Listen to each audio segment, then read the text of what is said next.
Hello বন্ধুরা, good morning. Welcome to my channel. তো আশা করছি তোমরা সবাই খুব ভালো আছো এবং সুস্থ আছো আর তোমাদের পড়াশোনা খুব ভালো চলছে।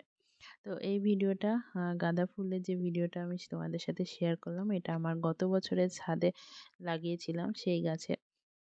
এবছর কোনো গাঁদা ফুল বা কোনো ফুল গাছই এবছর লাগানো হয়নি, লাগাইনি, ইচ্ছে করেই লাগাইনি। প্রতি বছরই অন্য ফুল না লাগাই, গাঁদা ফুল গাছ কিন্তু আমি ছাদের টবগুলোতে লাগাই। কিন্তু আমাদের এদিকে হনুমানের এত উৎপাত বেড়েছে যে হনুমান কিচ্ছু রাখছে না। ফুল গাছ, তুলসী গাছ সব কিছু খেয়ে ফেলছে। তো সেই জন্য এবছর আর লাগাইনি, তাই হয়ওনি। তো যাই হোক, এই ভিডিওটা আমার কাছে ছিল, একটু ক্লিপ ছিল, তাই তোমাদের সাথে শেয়ার করলাম। তো আজ আমাদের 10ম দিন 60 ডেজ স্টাডি স্ট্র্যাটেজিরে 10 নম্বর দিন। তো আজকে 10 দিন পার করে দিলাম, আর আছে 50 দিন হাতে।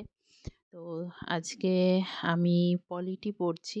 পলিটির মধ্যে সংবিধানের তালিকা, তার অংশ, গুরুত্বপূর্ণ ধারাসমূহ, এই জিনিসগুলো পড়ব।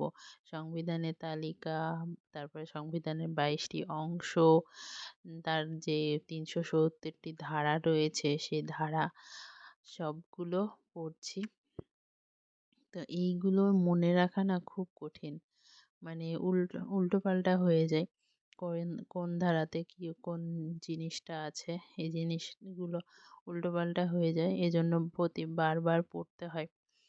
পড়ে পড়ে তাও ঠিকঠাক হয় না সব সময়। তবে কিছু কিছু ধারা যেগুলো গুরুত্বপূর্ণ, সেইগুলো বেশি বেশি করে মনে রাখতে হবে।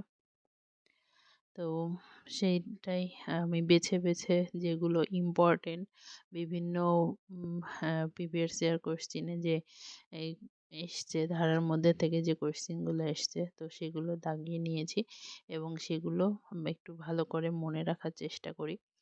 আর বিশেষ করে 12 থেকে 51 এই ধারাগুলো বেশি ইম্পর্টেন্ট, এগুলোর মধ্যে থেকে বেশি প্রশ্ন আসে সব সময়। তো তোমরাও চেষ্টা করবে এগুলো তো মনে রাখার, আর বাকিগুলো সবগুলো যদি মনে রাখতে পারো তাহলে তো খুব ভালো। তো সকালে পলিটিটা পড়ে আমি খেয়ে নিলাম। পরোটা আর আলুর দম করেছিল মা, তো সেটাই খেয়ে নিলাম। আজও উঠেছি একটু দেরি করে, কারণ আগের দিন আমার মাথা ব্যথা হচ্ছিল, তো ইচ্ছে করে দেরি করে উঠেছি। 7টার দিকে উঠেছি, উঠে খাওয়া দাওয়া করে 7টা থেকে 11টা পর্যন্ত পলিটিটা পড়লাম এবং তার সাথে কিছু কিছু লিখলাম। তো সব কিছু করতে করতে 11টা বেজে গেছিলো। প্রিভিয়াস ইয়ার কোয়েশ্চেন অ্যানালাইজ করলাম, তারপর কোনটা কোনটা ইম্পর্টেন্ট সেটা দাগালাম। ওইগুলো পড়তে বেশি টাইম লাগেনি, পড়তে 1.5 ঘন্টার মধ্যেই পড়া হয়ে গেছে, কিন্তু ওইগুলো করতে বেশি টাইম লেগে গেছিলো আমার।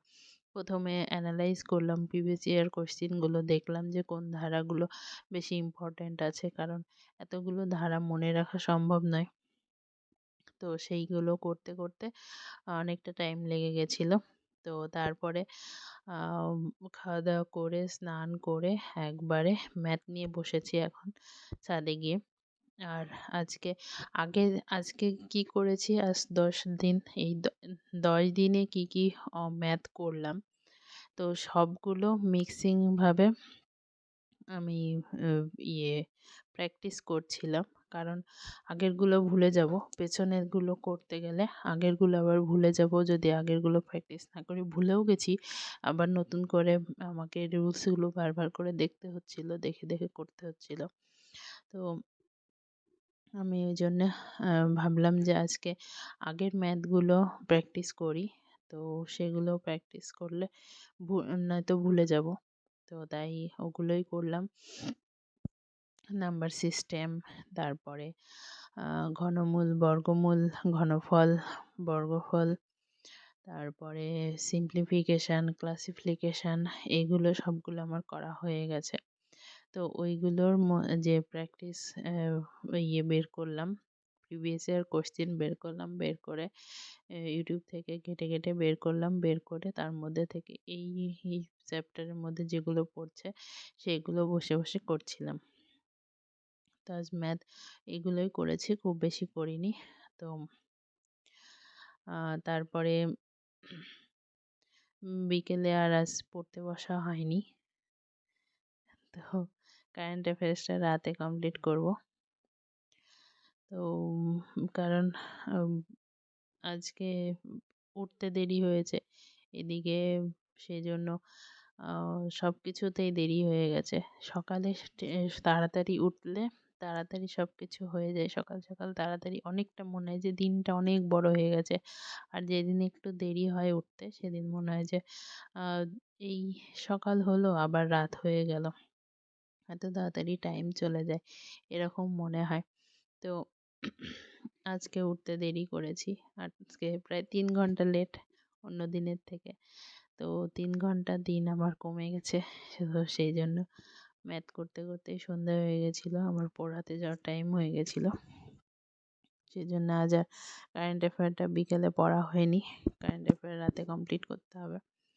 আর রাতেও খাওয়া দাওয়া করে এসে একেবারে বসবো।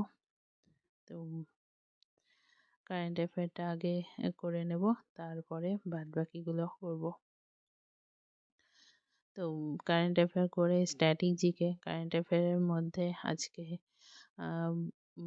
আজকে কারেন্ট অ্যাফেয়ারেও ওই একই জিনিস করেছি। আগে আমার জানুয়ারি থেকে মে মাস পর্যন্ত পড়া হয়ে গেছে, মানে 2023-এর জানুয়ারি থেকে মে মাস, এই 5 মাসে পড়া হয়ে গেছে। তো ভাবলাম যে ওইগুলো আবার রিভাইজ করি। তো ওইগুলো রিভাইজ করেছি এবং এই কারেন্ট অ্যাফেয়ারের উপর যে কোশ্চেনগুলো এসেছে ইউটিউব থেকে খুঁজে বের করে সেই কোশ্চেনগুলো নোট করেছি এবং তার অ্যান্সার করার চেষ্টা করেছি। তো এটা না করলে ভুলে যাব। তো তোমরাও কিন্তু এটাই করো। তাই আমি আগে ওগুলো করলাম, তারপরে স্ট্যাটিক জিকে পড়েছি। স্ট্যাটিক জিকেও 2 ঘন্টা পড়লাম। কারেন্ট অ্যাফেয়ার আজকে একটু বেশি হয়ে গেছে, কারণ ওই প্রশ্নগুলো খুঁজতে হচ্ছিল বারবার, খুঁজে খুঁজে লিখতে হচ্ছিল, লিখে লিখে তারপর অ্যান্সার করেছি। তো তার জন্য কারেন্ট অ্যাফেয়ার 1.5 ঘন্টার ওপরে হয়ে গেছিলো। আর তারপর স্ট্যাটিক জিকেটা শুরু করেছি।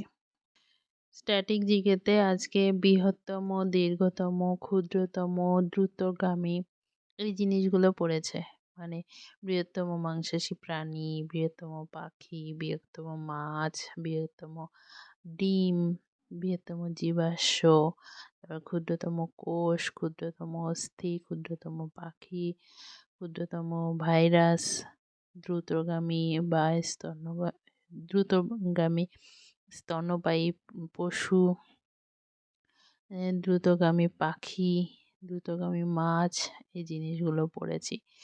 তো মানে পৃথিবীর লংগেস্ট দীর্ঘতম গর্ভধারণকাল, এই জিনিসগুলো পশু পাখির মধ্যে যেগুলো সেগুলো পড়েছি। তো এর সাথে বিশ্বের বিভিন্ন দেশের জাতীয় প্রতীক যেগুলো আছে তো সেগুলোও পড়ে নিয়েছি। এগুলো ছোট ছোট টপিক, সেজন্য পড়ে নিয়েছি। বিশ্বের বিভিন্ন দেশের জাতীয় পশু, বিখ্যাত ভবনের নাম, এই ছোট ছোট টপিকগুলো আজকে কমপ্লিট করেছি। তারপর যেসব দেশের নতুন নামকরণ করা হয়েছে, আগে এক নাম ছিল, যেমন বার্মার নতুন নাম হয়েছে মায়ানমার, তারপর সিংহলের নতুন নাম হয়েছে শ্রীলঙ্কা, রোডেশিয়ার নতুন নাম হয়েছে জিম্বাবুয়ে, তারপর গোল্ড কোস্টের নতুন নাম হয়েছে ঘানা, পারস্যর নতুন নাম হয়েছে ইরান, মালয়ের নতুন নাম মালয়েশিয়া, মেসোপটেমিয়া ইরাক, হল্যান্ড হয়েছে দ্য নেদারল্যান্ড, সিয়াম হয়েছে থাইল্যান্ড, পেকিং হয়েছে বেজিং।